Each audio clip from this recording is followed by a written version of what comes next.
Ni gute umubyeyi yafasha umwana kwitegura no gutsinda ikizamini cya leta, yaba P6, yaba senior 3 mu wa gatatu w'amashuri yisumbuye cyangwa se senior 6 umwaka wa gatandatu usoza amashuri yisumbuye. Hari ikintu gishobora gutangaza. Hari abana babiri biga mu ishuri rimwe, bakigishwa n'abarimu bamwe, bagakoresha ibitabo bimwe ndetse bagakora ibizamini bimwe, ariko igihe amanota asohotse umwe akaza ari uwa mbere undi akaza ari uwa nyuma. Ese ikibazo n'ubwenge gusa? Oya, akenshi ikibazo ntago ari ubwenge gusa, ikibazo kiba ari uburyo yateguwe mbere y'ibizamini. Mubyeyi, amagambo uvuga umwana wawe ari mu minsi yo kwitegura ibizamini agira uruhare rukomeye mu kumuha icyizere cyangwa akamwongerera ubwoba. Hari n'ubwo ushobora kuba ushaka kumufasha ariko uburyo bikoramo bukabangamira imitekerereze ye. Muri iyi video tugiye kureba hamwe uburyo bwagaragaye ko bufasha abanyeshuri gutsinda ibizamini bya leta, cyane cyane abo mu mwaka wa gatandatu amashuri abanza, mu mwaka wa gatatu amashuri yisumbuye no mu mwaka wa gatandatu. Turavuga ku ruhare rw'umubyeyi, gahunda nziza yo gusubiramo amasomo, amakosa akwiye kwirindwa ndetse n'inama zishingiye ku bushakashatsi bw'abahanga bitewe n'ibitabo tugiye kubabwira hepfo twasomye. Ndakwinginze komeza urebe iyi video kugera ku musozo, kuko inama za nyuma arizo zishobora kuza guhindura uburyo wafasha mu mwana akabasha gutsinda. Muraho inshuti zacu, ni Ukwezi Kwacu TV, ndi Amsha Pro. Niba ari ubwa mbere ugeze kuri channel, twandikire kandi subscribe. Hano tubagezaho ibiganiro bifitiye ababyeyi akamaro n'abana. Niba utarakanda subscribe rero kora ako kantu maze ukande like twikomereze. Reka mbabwire ino nkuru ngufiya cyane mbere ko dutangira. Hari umubyeyi wigeze kujya kureba ubuyobozi bw'ishuri nyuma y'uko umwana we yatsinzwe ikizamini cya leta.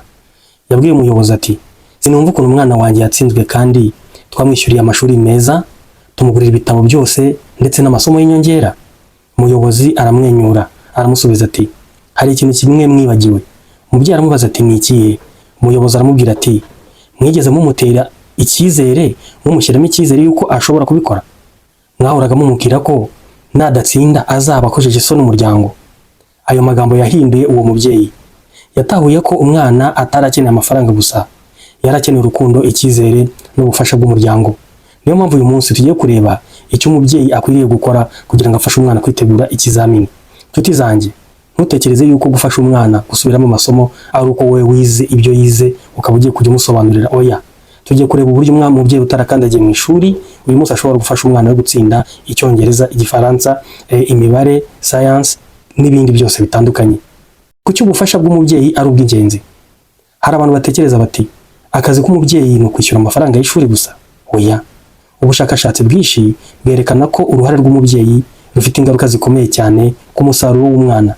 Urugero, ubushakashatsi bwa OECD bwagaragaje ko ababyeyi baganira n'abana babo ku masomo no ku ntego bafite mu buzima ngo bigira amahirwe menshi yo gutsinda kurusha abatajya baganira n'ababyeyi babo. Ibi ntibisaba ko umubyeyi yaba yarize amashuri menshi. Icy'ingenzi ni ukwereka umwana ko umwitayeho. Hari igihe kubaza umwana uti, "Uyu munsi wize iki?" biba bifite agaciro kurusha kumuha amafaranga menshi ya Jean de Poche. Uruhare rw'umubyeyi rero, none se n'icyo umubyeyi akwiriye gukora? Icya mbere, ganiriza umwana buri munsi. Ntibisaba amasaha menshi, n'iminota 10 gusa irahagije. Mubaza uti, "Ese uyu munsi ni irihe somo wakunze? Ni irihe somo ryakugoye? Hari icyo wifuza ko twagufasha?" Iyo umwana abonye umubyeyi umwumva arushaho kugira icyizere. Muteremo icyizere n'imbaraga. Hari amagambo yangiza umutima w'umwana. Urugero, "Nutsindwa uzashaka iyo ujya." Aya magambo ntabwo afasha umwana, ahubwo mujye muvuga muti, "Twizeye ko wakoze uko ushoboye, komeza ushyiremo imbaraga." Aya magambo yubaka icyizere cy'umwana. Icya gatatu, irinde kumugereranya n'abandi. Ntukamubwire uti, "Reba umwana wo kwa runaka uburyo ameze abo wa mbere." Buri mwana afite impano n'umuvuduko we. Ikigereranyo gitera kwiheba aho gutera imbaraga. Icya kane, mufashe gutegura gahunda. Abana benshi batsindwa si uko batize, batsindwa kuko batari bafite gahunda. Gahunda niyo itandukanya kwiga neza no kwiga nabi mu kajagari. Ubwo ni ukuvuga timetable, kumenya ngo azahera ku yayo masomo, azarangiriza ku yayo masomo. Rero reka twinjire mu nama 10 z'ingenzi umubyeyi akwiriye kwitwaza cyangwa gukurikiza kugira ngo umwana we abashe gutsinda neza ibizamini bya leta. Mubyeyi, niba ushaka ko umwana wawe atsinda ikizamini cya leta, hari ibintu 10 wakora uhereye uyu munsi. Bimwe ushobora kuba usanzwe ubikora, ibindi bikaba bishya kuri wowe. Reka tubifate kimwe, tugende kamwe kamwe. Inama ya mbere, tegura aho umwana asomera cyangwa asubiriramo amasomo. Aho umwana asomera cyangwa asubiriramo amasomo hagira uruhare rukomeye cyane mu byo yiga. Niba ahantu huzuye urusaku, abantu bahora binjira basohoka, cyangwa ari televiziyo irimo gusakuza hirya, umwana ntashobora kwibanda neza ku masomo. Mushakire ameza meza, intebe imworoheye kwicaraho, hanyuma n'urumuri ruhagije. Niba mudafite icyumba cye bwite, mushakire nibura ahantu hatuje mu rugo. Kwiga neza bitangirira ku hantu heza. Inama ya kabiri, gira gahunda ihoraho. Hari abana bavuga bati, uyu munsi ndiga amasaha 8, ejo nziga 3. Ibi si byo byiza. Abahanga mu myigire bavuga ko gusoma amasaha make buri munsi bifasha kurusha gusoma amasaha menshi cyane icyarimwe. Urugero, amasaha 2 buri munsi ashobora gutanga umusaruro uruta amasaha 10 rimwe na rimwe mu cyumweru, kubera ko wayafatiye rimwe. Icy'ingenzi ni uguhozaho. Inama ya gatatu, tangira ku isomo rimugora. Hari igihe umwana atangira kwiga isomo akunda cyane kandi akaba ari ryo rimworohera, ariko mu by'ukuri igihe ubwonko buba bukiri bushya nicyo gihe cyiza ahubwo cyo kwita kuri rya somo rikomeye rimugora. Niba imibare cyangwa siyanse bimugora, aba ari byo atangiriraho. Amasomo yoroshye azaza nyuma. Inama ya kane, koresha past papers, pamphlets. Abarera mu ishuri Kigali Infancy Academy bo bafite umuco wo guhabwa ibitabo birimo ibizamini birenga 10 bishize abandi bagiye bakora. Iki rero ni kimwe mu bintu bifasha cyane. Past papers cyangwa ibizamini byakozwe kera ntago ari kureba ibisubizo gusa, oya, ni uburyo bwo kumenya uko ibibazo bibazwa. Kuko muri pamphlets abarimo igice kimwe, part 1, igice cya mbere abarimo ibibazo, hanyuma nyuma bakaza gushyiramo n'ibisubizo. Ibyo bisubizo rero umwana byitabaza iyo abona ageze ku kibazo atazi. Tuvuge ko ari kumwe n'umubyeyi utarize cyangwa udashobora kumufasha muri iryo somo kuko ntawumenya byose. Rero umwana arasoma ikibazo cyamunanira akajya kuri page z'inyuma akajya kureba igisubizo cyacyo, ubwo akaba arakimenye. Rero ni uburyo bwo kumenyera ibibazo bibazwa kandi akanamenyera gukoresha igihe neza, kubera ko ikizamini kiba gifite amasaha 2. Iyo akoze iriya past paper bituma abasha kwipima akamenya ngo ikizamini cya leta niba kima mw'iri somo nzabasha gukora umuvuduko uzaba ari uwuhe kandi nzakirangiza mu gihe kingana iki. Inama ya gatanu, gusinzira bihagije. Hari abantu batekereza ko kurara basoma ari byo bituma batsinda. Oya, ubwonko bukenera ikiruhuko kugira ngo bubike neza ibyo umuntu yize. Abahanga bo banditse muri Sleep Foundation bavuga ko abana benshi bakeneye hagati y'amasaha byibura 8 n'10 basinziriye. Iyi Sleep Foundation yavumbuye ko umubyeyi atagomba kwemerera umwana kurara yiga amajoro yose, ahubwo umwana agomba kuryama kare, rwose akaryama kare, saa 3 saa 4. Iyo ni kera, mwimujyana aho ngaho. Umwana niba atashye nk'aba P6 barangiza ikizamini cyane mugoroba saa 9 n'igice, abenshi saa 10 cyangwa saa 10 n'igice baba bageze mu rugo. Aho niho azasubiramo byibura ahereye saa 11, yiga saa 12 agiye saa 1, arye saa 2 aryame, hanyuma mu gitondo aze kubyuka byibura saa 11 n'igice cyangwa saa 12. Kuryama kare rero ni kimwe mu bigize gutsinda. Inama ya gatandatu, indyo yuzuye. Ubwonko bukenera imbaraga. Ifunguro ririmo imboga, imbuto, ibinyampeke n'ibindi biribwa bifite intungamubiri. Ibyo ngibyo bigira umwana akamaro cyane, bigatuma abasha kwiga neza.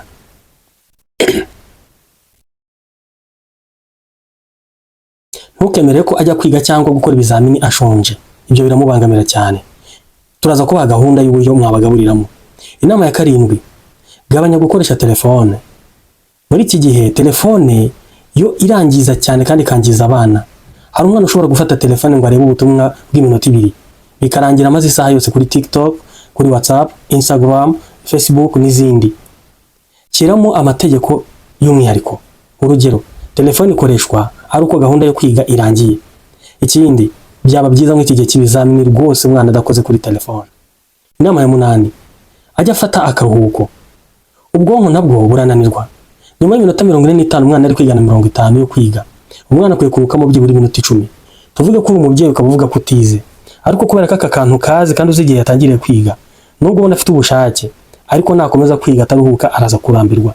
Wowe reba iminota 45 n'ibishize cyangwa 50, wijijisha umuhamagare, use n'umuvanye mu byo yararimo, mutume ikintu runaka se cyangwa umuganirize mu buryo runaka. Nyuma y'iminota 10 umureka asubire kwiga. Ashobora kunywa amazi, kugenda gatoya cyangwa kurambura umubiri. Iyo agarutse yiga kurusha uko yaratangiye kunanirwa.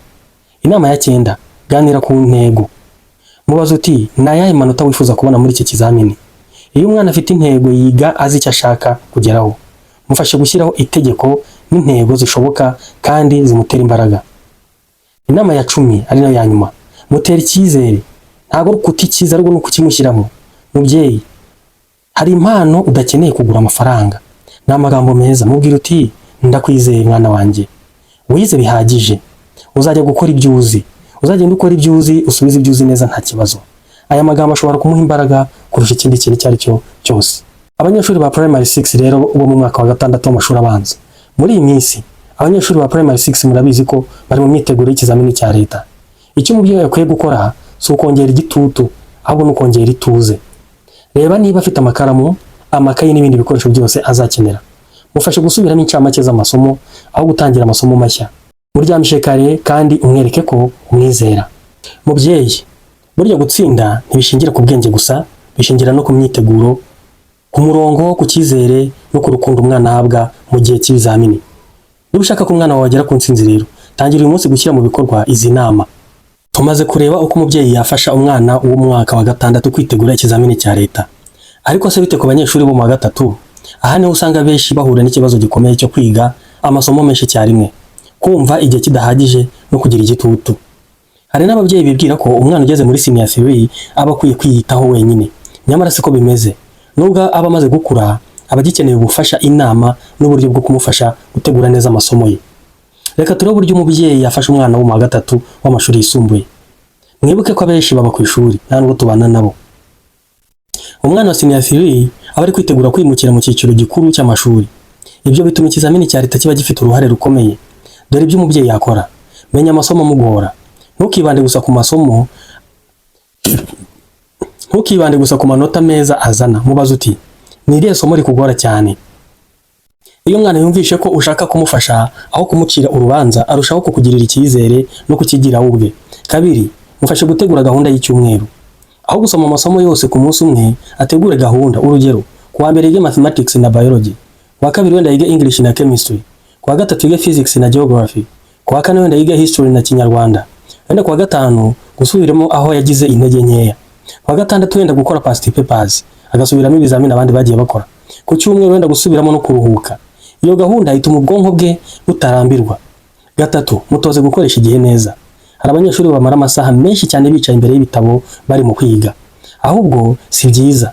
Ni byiza ahubwo gusoma byibura iminota 45 nkuko twabonye ku bana ba P6. None akarukamo iminota 10 akongera agasoma nyuma. Abahanga bavuga ko ubu buryo bufasha ubwonko kubika neza amakuru nta kajagari. Dore rero tugiye kura amakosa. Ahanga mwibuke aba bana bari ku ishuri. None ko bari ku ishuri tutari kumwe nabo. Abari kumwe na mufite chance, mufite amahirwe yo kubibakorera uko tubivuze. Cyangwa se mukarushaho. Ariko abandi babyeyi batari kumwe n'abana, nanjye ndamufite ari mu wa 3, ariko tubakorera iki?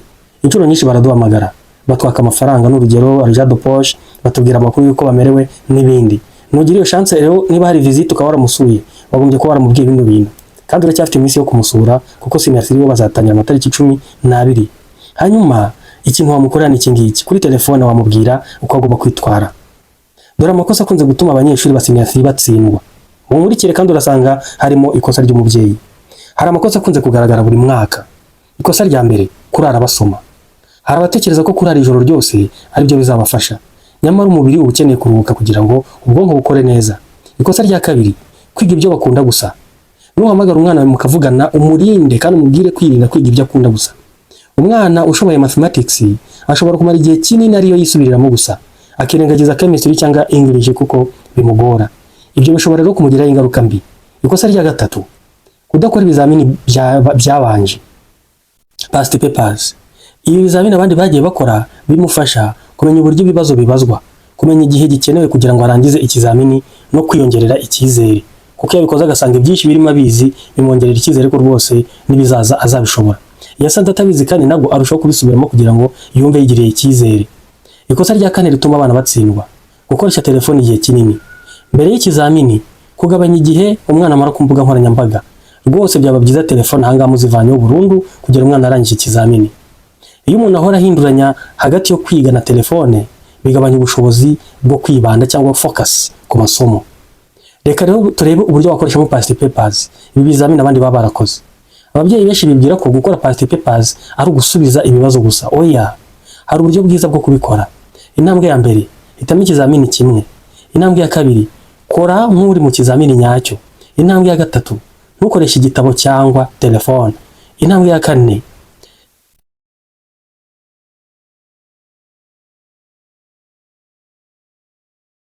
kane, reba ibisubizo, andika kandi wikosora aho wakoze nabi.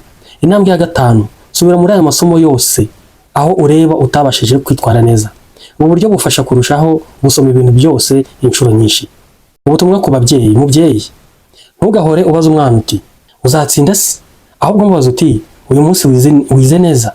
Ayo magambo amwumvisha ko ushishikajwe cyane n'urugendo arimo, aho kumushyiraho igitutu cy'amanota gusa. Niba umwana wawe agaragaza guhangayika, jya umwumva mbere yuko umuha inama. Rimwe na rimwe amagambo make yuzuye icyizere amufasha kurusha kumwihanangiriza. Rero tumaze kureba uburyo bwo gufasha uyu munyeshuri wa Senior 3 kwitegura ikizamini cya leta. Ariko hari ikindi cyiciro gifite uburemere kandi budasanzwe, Senior 6. Aha niho abanyeshuri bitegura kwinjira muri kaminuza cyangwa mu yandi mashuri makuru, kandi usanga igitutu kiba ari cyinshi pe. Muri iki giciro tugiye kureba uburyo bwo gufasha umunyeshuri wa Senior 6 uko yakwirinda stress n'ubwoba, uburyo bwo gusoma bwemejwe n'abahanga, n'amakosa akomeye atuma bamwe batsindwa. Reka rero tujye mu iki gice ari nacyo cya nyuma. Hano tukiri kumwe, ndagushimiye. Andika muri comment uti ndahageze. Tumaze kureba uko umubyeyi yafasha abanyeshuri ba P6 na Senior 3, uburyo noneho tugiye kureba ubu ngubu n'uburyo wafasha mu mwana wa P6, kuko iki ni igihe cy'ingenzi cyane. Amanota y'ikizamini cya leta ashobora kugira uruhare mu guhitamo amasomo bazakomeza kwiga muri kaminuza, n'amahirwe yo kubona buruse, ndetse no gutuma ejo habo hazaza hamera neza cyangwa nabi. Uyu mwana rero ugeze mu mashuri mu mwaka wa 6 w'amashuri yisumbuye akeneye iki? Dore umwihariko abanyeshuri ba Senior 6 bahura n'ibibazo byinshi icyarimwe: gusoza syllabus, kurangiza ibitabo bye, gusubiramo amasomo yose yize mu myaka yashize, guhitamo icyo azakora nyuma y'amashuri yisumbuye, guhangana n'igitutu gikomeye cy'inshuti, ababyeyi n'umuryango. Niyo mpamvu rero umubyeyi aba akwiye kubera hafi umwana akamufasha muri urugendo. Dore inama 10 zihariye abanyeshuri ba Senior 6 cyangwa abanyeshuri bo mu mwaka wa 6 w'amashuri yisumbuye bagomba guhabwa. Tegura gahunda y'amasomo. Ntugasome ibyo wumva gusa. Andika gahunda y'icyumweru uko uyikurikize. 2, tangira amasomo agoye abari buhera. Ubwonko bukora neza iyo umuntu atarananirwa. So amasomo yayanda kunanira ni ikeneye guheraho. 3, kora ibizamini. Kora past papers nkaho uri gukora ibizamini bya nyabyo. Shyiraho isaha. Tangira uvuga uti ntangiye isaha iyi, ufata urupapuro, nturebe mu bitabo cyangwa ngo ufate telefone. Subiza ibintu byose hanyuma uze kwikosora ureba mu bya bisubizo biri muri past papers, ureba ibyo wakoze n'ibyo wishe. 4, andikaho ugira intege nke. Buri munsi ugira agatabo wandikamo ibyo utarasobanukiwe neza, amakosa wakoze n'ibyo ugomba kongeramo imbaraga. 5, usubiramo ibyo wize. Abahanga bagaragaza ko gusubiramo inshuro nyinshi mu minsi itandukanye bifasha kwibuka kurushaho, kandi bigafasha kwiga neza ibintu byose kandi umuntu akabifata. Rero ntugafate byinshi ngo byiga umunsi umwe, oya. Tandukanya byibura wihe gahunda ku munsi wiga amasomo 2 yonyine. 6, irinde kwigereranya n'abandi. Hari igihe usanga inshuti yawe ivuga iti njye narabishoje narabyize byose. Ntibivuze ko nawe ugomba kugira ubwoba ngo uvuge uti ko njyewe ntawe ndagize se biragenda gute. Rero buri munsi ugomba kuba ufite uburyo wigamo utitaye kuko abandi bize cyane kandi babimenye. 7, irinde ibihuha. Mu gihe cy'ibizamini bya leta cyane cyane hakwirakwira amakuru y'ibihuha. Urugero, bavuze ko examen yasohotse abandi bayibonye bayikopeye, bavuze ko bazahindura ibibazo, cyangwa bavuze ko bazategura uburyo badasanzwe bateguramo. Ntukishinga ibihuha, kurikiza ibyo wize. 8, kurya neza no kunywa amazi. Ubwonko bukenera amazi n'indyo yuzuye. Ntugasome cyane ushonje, fata umwanya ubanze urye. 9, sinzira bihagije. Nubwo ikizamini cyaba ari kiri hafi, kuryama amasaha ahagije biruta kurara usoma. 10 ni icyizere. Mbere yo kujya gukora ikizamini ibuka ko wize neza. Warize, ukeneye gukopera, wakoze imyitozo uko bikwiye, icyo usigaje ni ukubishyira ku rupapuro. Rero umwana naramuka afite ubwoba bizagenda bite? Hari abana batangira kugira ubwoba mu minsi mike y'ibizamini. Bashobora kubura ibitotsi, kubura apeti, kwibagirwa ibyo bize, no kumva ko basiba ibizamini kubera ubwoba. Mubyeyi, ntukamubwira uti ntacyo uri cyo, ahubwo mubwira uti ni ibisanzwe kugira ubwoba, ariko ndizera ko witeguye. Ayo magambo ashobora guhindura umwana. Niba wageze aha ngandika muri comment ngo mwana wanjye nizeye ko wize neza kandi uzabitsinda. Dore rero icyo wakora umunsi ubanziriza ikizamini. Uyu munsi ni ingenzi cyane, irinde ibi bintu.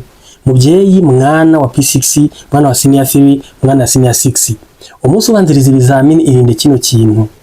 Icya mbere, utangira isomo rishya ni ibintu utize utigeze wiga na rimwe ariko ubibonye nko mu gitabo ugiye gushaka kubyiga. Oya, bireke, subiramo ibyo wize gusa.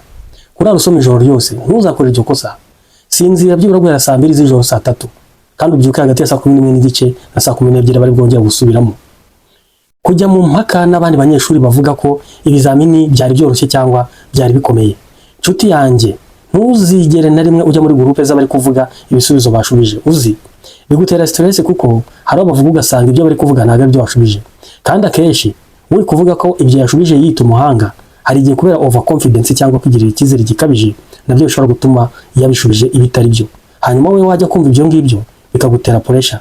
Mubyeyi, hamagara umwana umubwira uti mu gihe cy'ibizamini ujye wirinda ayo magurupe y'abana bahita basubira batajya kuvuga ku buryo ikizamini cyari kimeze. Ahubwo ikizamini kikirangira rwose ubwonko buhita bujya kugikurikiyeho. Ahubwo reba incamake, tegura ibikoresho, senga niba ubikeneye kandi uryame kare, ejo uzabyuke ku kizamini gikurikiraho.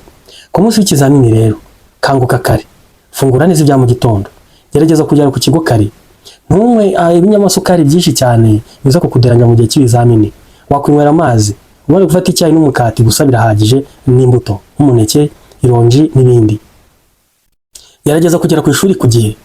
Mu gihe uhawe urupapuro rero, banza usoma amabwiriza neza, soma ikibazo neza, tanga ibisubizo uzi neza. Niba hari ikibazo kigoye gikomeye, gitaruke uze kukigarukaho nyuma, ntugatinye, kuko nyuma uba wabonye umwanya wamaze gusubiza bya bindi bikoroheye, none ukabona umwanya wo gutekereza kuri cya kindi kigukomeye. Ubutumwa ku mubyeyi. Mubyeyi, ntimukavuge amagambo nk'aya: nutsindwa uzaba udukojeje isoni, nutsindwa uzashaka iyo ujya, nutsindwa ntawe wacu watsinzwe. Oya, ahubwo mujye muvuga muti twizera ko wakoze uko ushoboye. Sibyo? Niba ugeze ahangaha andika muri comment ngo nizeye ko umwana wanjye azabikora. Umwana ukora ikizamini yumva ko umuryango umuri inyuma ashobora gutuza kandi akagitsinda neza. Reka rero dusoze gutya. Hari umwarimu wabajijwe ati ni iki gitandukanya umunyeshuri utsinda n'utsindwa? Arasubiza ati si ubwenge gusa, ni imyiteguro, gahunda, icyizere n'inkunga y'umuryango. Ayo magambo akwiye kwibukwa na buri mubyeyi wese. Tumaze kureba uko twafasha abana ba P6, senior 3 na senior 6 kwitegura neza. Ariko hari igice cya nyuma gikomeye cyane.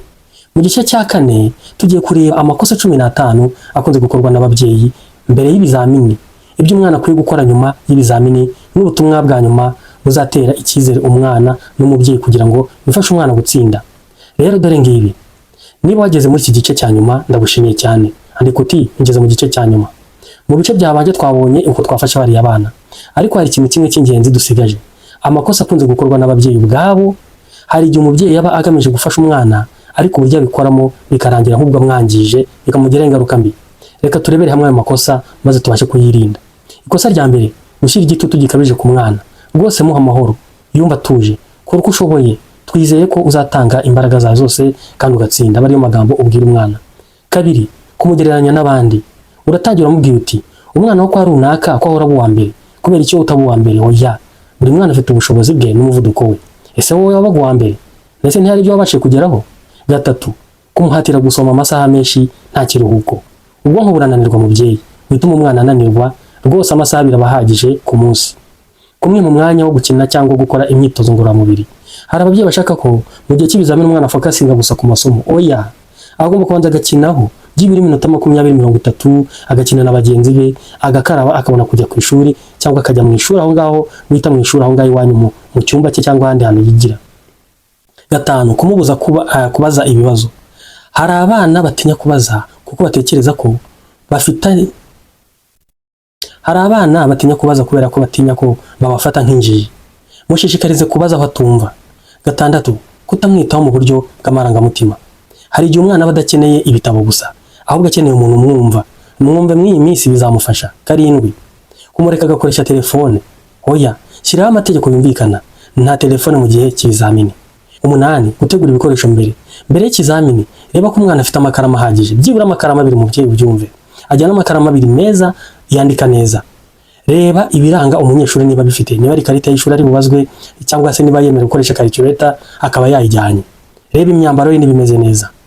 Menya igihe ahagurukira mu rugo n'igihe agera ku ishuri niba ataha.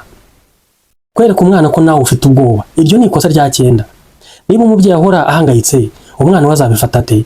Gerageza kumwereka icyizere. 10. Kutamenya gahunda y'ikizamini. Menya itariki, menya amasaha, menya aho kizakorerwa, menya n'ibikoresho bisabwa kugira umwana akore ikizamini. 11. Guhora umwibutsa gutsindwa. Amagambo nk'aya, nutega uzatsindwa, ntagafasha, ahubwo akomeza ubwoba. Mumubwira ahubwo uti, ibuka mwana wanjye kwiga kugira ngo uzatsinde neza. Ikosa rya 12. Guhindura gahunda buri munsi. Iyo gahunda ihindagurika buri munsi, umwana aravangirwa. Gira gahunda ihamye. Wituma nagera mu rugo abanza kwiga uyu munsi, noneho gakine nyuma, none hejo azabande gukina abone kwiga. Oya, shiraho gahunda ihamye.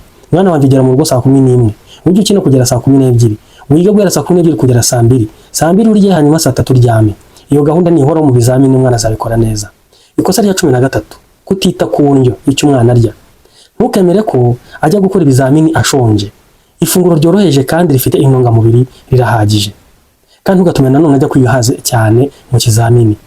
Ni breakfast iriho urubuto birahagije. Ikosa rya 14. Kutita ku isuku n'ubuzima. Iyo umwana arwaye cyangwa ananiwe cyane no kwiga biragorana. Rero reba ko umwana ameze neza. Kwibagirwa kumushimira. Niyo yaba atarabona amanota batarakosora, mushimira umuhati yashyizemo. Mubwira uti mwana wanjye, ejo wize neza, nizeye ko wabikoze neza. Ibi bimwubakamo icyizere cyo kumva ko n'ubundi n'ikizamini gikurikiraho araza kugikora neza. Dore umunsi w'ikizamini rero umubyeyi. Ku munsi w'ikizamini mubyutse kare kandi mutuje, nta nduru n'amagambo menshi. Mufungure neza, mujye ku kigo mbere y'igihe. Mumuhereze n'ijambo ry'icyizere. Mubwira uti genda utuje, kora ibyo uzi, turakwizeye. Aya magambo ashobora gutuma yinjira mu cyumba cy'ikizamini afite umutima utuje. Nyuma y'ikizamini bigenda gute mubyeyi? Ababyeyi benshi bakora ikosa ryo guhita babaza abana, wasubije iki ku kibazo cya 5? Kubera ko akenshi iyo bamaze gukora ibizamini birasohoka bikajya hanze. Iyo leta itajya kumubaza ibyo yashubije, akavuga ibinyuranye n'igisubizo cya nyacyo mu kankamira. Wakigoryiwe, ntabwo agomba gusubiza gutya, ntabwo wabyize. Oya, ibyo bishobora gutuma umwana atangira guhangayika. Ahubwo mubaza uti, uriyumva ute nyuma y'ikizamini? Niba akubwiye ko yagikoze nabi, mubwira uti oya, tuza, hari igihe wasanga warabikoze neza, tegereza amanota, ahubwo reka dutegure icyejo. Ubutumwa ku banyeshuri rero, niba uri umunyeshuri ureba iyi video, ibuka ko ikizamini cya leta ari ingenzi, ariko ntabwo ari cyo cyonyine mu buzima kizagufasha. Oya, jya mu kizamini ufite icyizere, subiza ibyo wize neza, ntukagire ubwoba, kandi wibuke ko intsinzi ituruka ku myiteguro myiza. Ubutumwa ku babyeyi, mubyeyi, umwana wawe ashobora kuzibagirwa amasomo wamwigishije, ariko ntazigera yibagirwa uburyo wamufashije mu ibi bihe by'ibizamini. Jya uba umuntu umutera icyizere, mutera imbaraga. Jya uba umuntu umwumva, jya uba umuntu umwereka ko umukunda, yaba yatsinze yaba yatsinzwe. Ibyo nibyo byubaka umwana, byubaka ubushobozi no mu buzima bw'ejo hazaza. Reka twanzure gutya, mu rwego rwo gusoza, reka twibutse inama z'ingenzi. Tegura gahunda yo gusubiramo amasomo, fasha umwana gusinzira neza, mufungure indyo yuzuye, koresha impapuro cyangwa examen za kera. Irinde kumushyiraho igitutu, mwereke urukundo n'icyizere, mube hafi ye kuva atangiye kugeza arangije ibizamini bye. Niba twese ababyeyi n'abarimu n'abanyeshuri dufatanyije, dushobora kongera amahirwe y'intsinzi no kubaka ejo hazaza. Niba iyi video ikugiriye akamaro, kanda like kugira ngo ifashe kandi ibashe kugera kuri benshi. Subscribe ku muntu ukiri mushya. Ukwezi kwacu TV, subscription yawe irakenewe kandi turabakunda. Rero njye ndi Amisha Pro, ibizami byiza, nifurije abana banyu gutsinda, nifurije abana bacu gutsinda. Imana idufashe kandi dukomeze kugira ngo umugisha wayo ubane n'abana bacu. P6 bagiye gukora icyo mu wa 3 n'abagiye gukora icyo mu wa 6. Amisha Pro mbakunda cyane. Ciao.